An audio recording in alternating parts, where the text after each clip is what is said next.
qalban his qilishi kerak bo'lgan narsani yo'qotishligi. Qalban his qilishing kerak bo'lgan narsani his qilmay qo'yishliging bu g'aflat. Tushunligi? Ya'ni misol, oddiy misol namoz. Inson namozda Robbisini huzurida turganligini, unga munojatda turganligi, Allohga eng mahbub bo'lgan amalni bajarayotganligini, bu bilan uni o'zida agar Alloh uchun o'qiyotgan bo'lsa, jannat kalitini qo'lga ola olishligi haqida his qilib turishligi kerak aslida. Aytadi-ku o'zi namoz mo'minning nima? Merojidir deb qo'yadi-yu. Shunaqa kitob ham bor bizda. Haqiqatan shunaqa, mo'minning meroji hisoblanadi namoz. Endi shu namozni biz his qilishimiz kerak.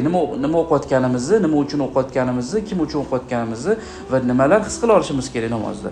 O'qiyotgan narsalarimizga e'tibor berishimiz kerak. Alhamdulillahi robbil alamin. Juda ko'p marta o'qiymiz, lekin ma'nosi nima deganini o'rganishimiz kerak, uni bilishimiz kerak.